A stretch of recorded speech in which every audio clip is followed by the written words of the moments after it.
Bonjour à tous. Alors dans cette vidéo, nous allons ouvrir, comme nous l'avons présenté précédemment, notre logiciel. Je fais une recherche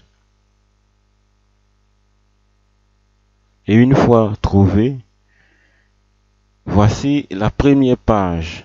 Lorsque je viens d'ouvrir le logiciel, j'atterris sur cette première page.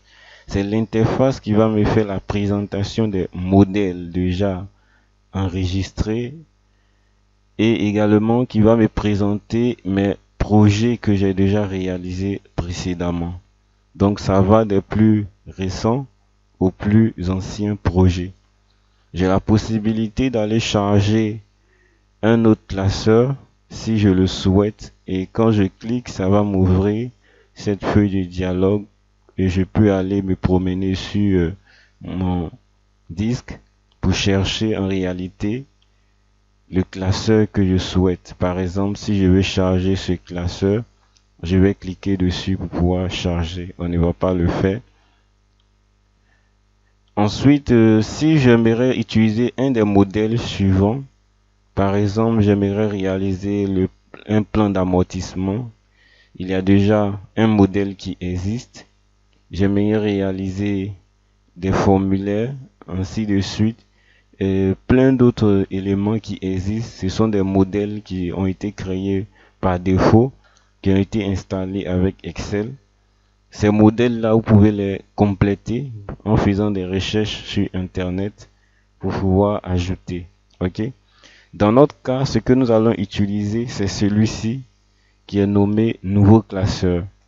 Alors, nouveau classeur va nous permettre de créer un nouveau classeur et c'est ce classeur-là que nous allons pouvoir utiliser tout au long de notre travail. OK? Donc, je rappelle que ici, c'est lorsque nous avons déjà en tête le modèle à concevoir et qui ressemble exactement ou à peu près à ce qui existe déjà de base dans Excel. Mais lorsque nous voulons quelque chose de nouveau, nous devons cliquer sur nouveau classeur. Donc, quand nous cliquons sur nouveau classeur, nous arrivons sur l'interface d'un classeur de Word. Alors, c'est constitué de plusieurs parties. Ici, cette petite partie que vous voyez, c'est la barre des menus d'accès rapide. Ici, nous pouvons créer plusieurs menus que nous allons pouvoir accéder ou utiliser plus rapidement. Par exemple, si je coche orthographe, il va me créer le menu d'orthographe pour que je puisse corriger rapidement un élément. Je peux décocher pour pouvoir cacher si ça ne m'intéresse pas. Je peux décocher ça, ok, annuler. Et je peux cocher également pour ramener, ok.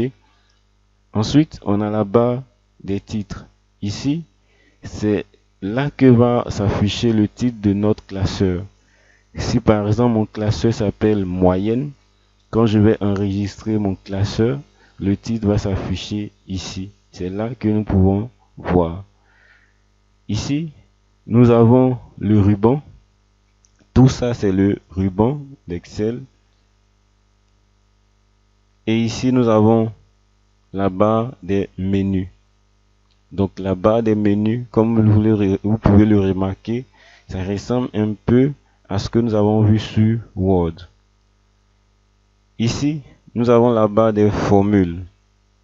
Donc, c'est là que nous allons pouvoir saisir nos formules en mettant par exemple égal et commencer à travailler. OK? Ici, c'est là que va s'afficher le nom de la cellule sélectionnée. Si je sélectionne une cellule, vous allez voir que le nom va s'afficher là. Donc c'est là que le nom de la cellule va s'afficher. OK? Ici, par exemple, c'est lorsque j'ai besoin de pouvoir utiliser des fonctions prédéfinies que je vais pouvoir cliquer sur fonction fx pour pouvoir aller chercher la fonction que je souhaiterais utiliser. Là, nous avons des colonnes. On les reconnaît par quoi? Par les lettres alphabétiques qui vont de A à Z et qui continue avec AA, AB, AC, ainsi de suite.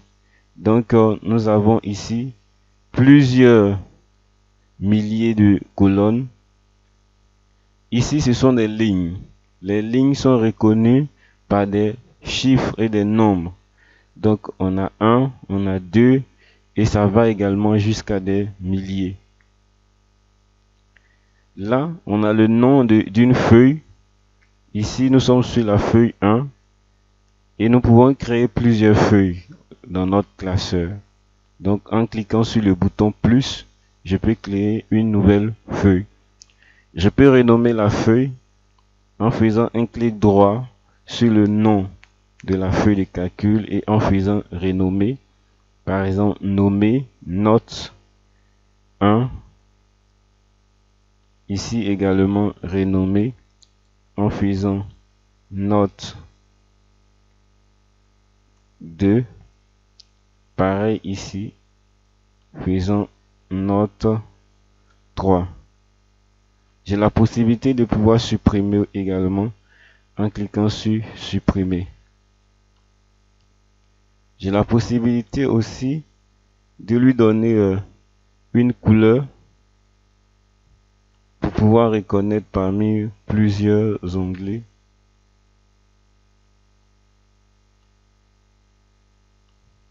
Ok, donc comme vous pouvez le remarquer, la couleur a changé au niveau de cette feuille. Je peux aussi changer la couleur ici en donnant le rouge, ainsi de suite. Donc j'ai la possibilité de tout faire.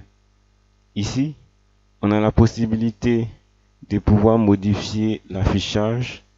Lorsque je clique soit là, je modifie l'affichage dans ce format. Si je clique là également, je modifie l'affichage dans ce format. Ok, donc nous allons aller sur l'affichage par défaut. Ici, j'ai la possibilité de zoomer ou de zoomer lorsque je clique au niveau du plus ou du moins. Et comme le constatez, les valeurs sont en pourcentage. Donc voici ainsi présenté brièvement notre classeur Excel. Il n'y a rien de compliqué. Dans la prochaine vidéo, nous allons voir en détail les différents onglets. Merci et au revoir.